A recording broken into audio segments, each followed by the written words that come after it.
Hello everyone. Welcome back to my channel Study with Neha Mawa. And I am back with the another video, and in this video we are going a step further in the Indian Contract Act 1872.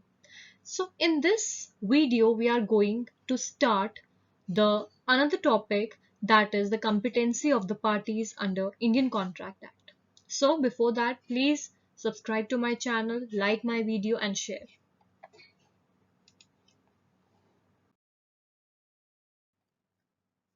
Firstly, we have to start with the competency of parties or the capacities of the parties. Here we are talking about the capacities of the parties to enter into a contract. So, here I would like to tell you that there are three things that we have to, uh, keep remembering all the time, that the person who is major, the person who is of sound mind, and the person who is not disqualified by law is said to be capable of entering into a contract. Here we have section 11 and 12 of Indian Contract Act.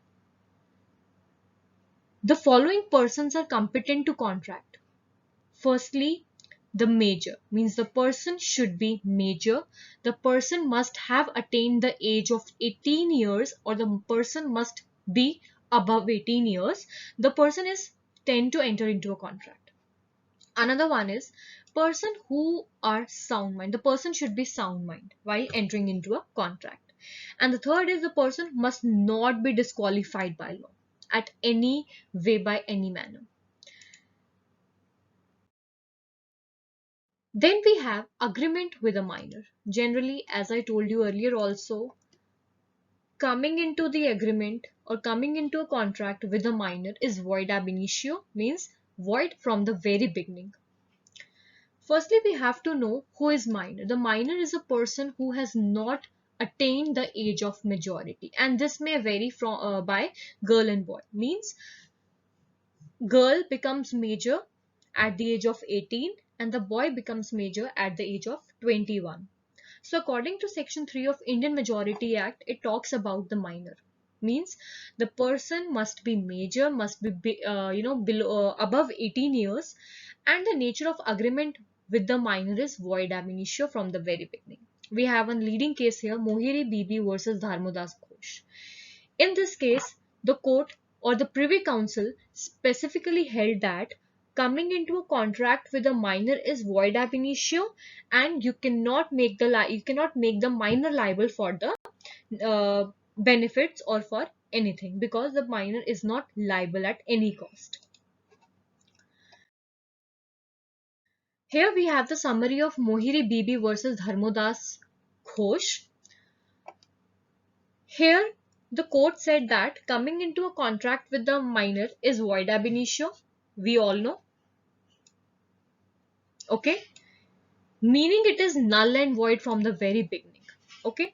The court did not address the applicability of doctrine of estoppel. Means the court said that we cannot hold the minor liable of anything because the other party who was in the contract with the minor, the party knows that the person is minor, still they entered into the contract with that minor.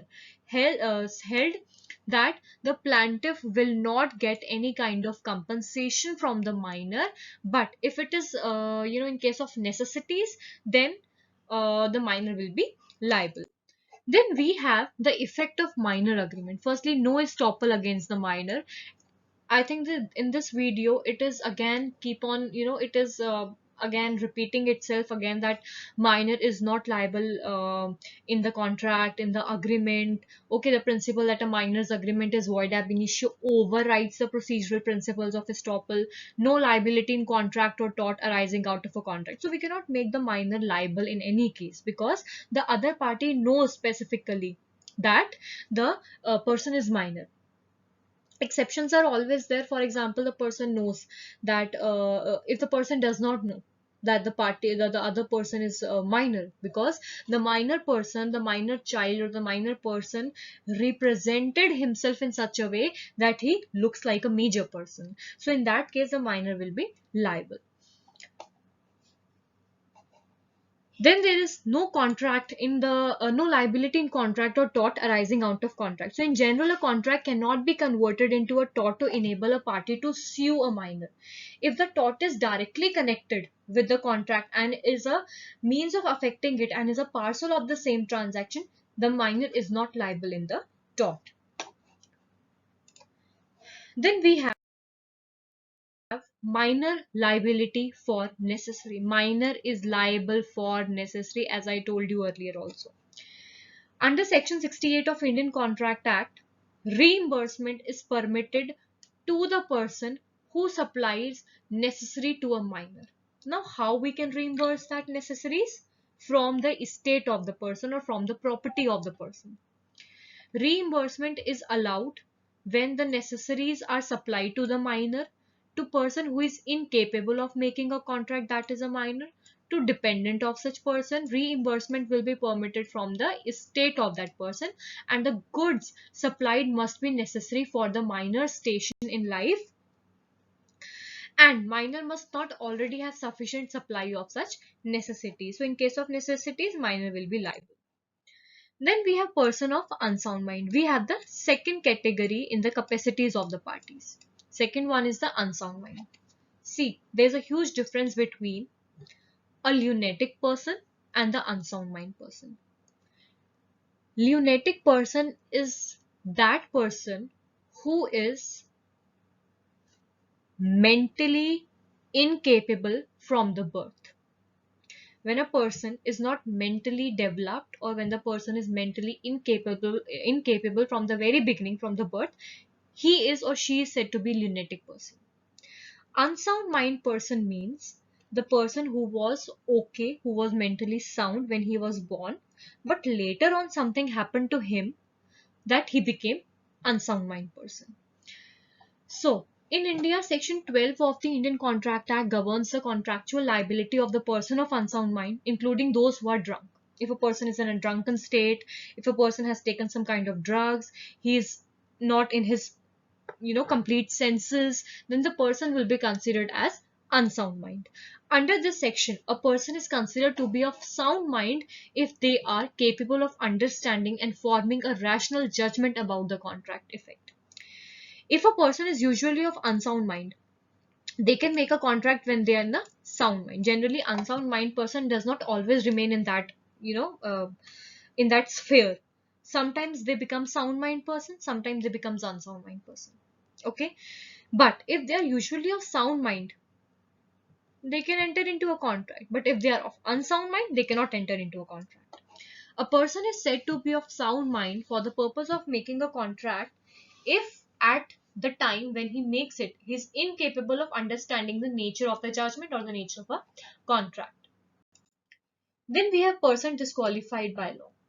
Person disqualified by law is the third category under Indian Contract Act, in which if we will make an agreement with the person disqualified by law, the agreement or the contract is void. So, person disqualified by law means a person who has done some kind of crime, culprit, maybe criminal, or maybe alien enemy. So, under the Indian Contract Act, an alien enemy is a citizen of a country that India is at war with. Very, very important.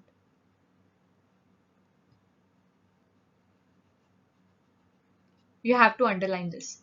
Any contract made during the war period with an alien enemy are void. An Indian citizen residing in an alien enemy's territory is also treated as an alien enemy under contract law. Illustration: a citizen of country X order goods from citizen of country Y.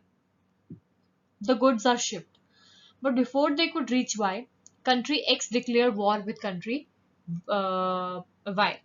The contract between A and B becomes void. Earlier it was valid, but later on when the war started, it became void. We have convicts. A convict cannot enter into a contract while serving their sentence. However, they regain their capacity to enter into a contract upon completion of their sentence. A is serving their sentence in jail. Any contract signed by them during is void. Insolvent. An uh, An insolvent is a person who has been declared bankrupt or against whom insolvency proceedings have been filed in the court. Insolvent person who does not or who is not able to pay his debt or loan. Since the person does not have any power over their assets, they cannot enter into a contract concerning their property. Illustration they have given: A enters into a contract for the sale of goods with B. Before the sale take place, insolvency suit is filed against A. A sells the goods to B during pendency of insolvency proceeding. The contract is void.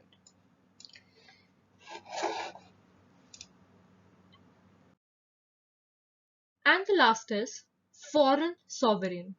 Diplomats, ambassadors of foreign country, they enjoy the contractual immunity in India. So one cannot sue them in Indian court unless they have submit themselves to jurisdictions of the Indian court. So additionally, sanction from the central government is also required in such case. So the foreign sovereign has authority to enforce contract against the third party in their Indian courts. Then we have the conclusion part here. Competency to contract is an essential aspect of contract law. The Indian Contract Act 1872 lays down specific provision to determine the capacities of a person to enter into a contract. So it is crucial to understand the competency of party to contract to ensure agreement. So overall, so generally what we have studied is, we talked about the capacities of the parties under Indian Contract Act. We came through person who is the person must be major, the person must not be disqualified by law, and the person must not be of unsound mind. The person should be sound mind. If these three things are there, then only your contract may become valid, legally valid. Otherwise, if two of them are satisfied and one of them is not satisfied, means three conditions are there, na? Three conditions are there. One is the person should be major, another is the person should be of sound mind, and the person should not disqualified by law. Suppose these two conditions are fulfilled and the third condition is not fulfilled, still your contract will be considered as void. Okay, so I hope you like my video. If you like my video, please subscribe to my channel, like my video, and in the next slide, in the next video, I will talk about the another thing or the next uh, uh, topic I will cover in the next video. Thank you. Have a good day.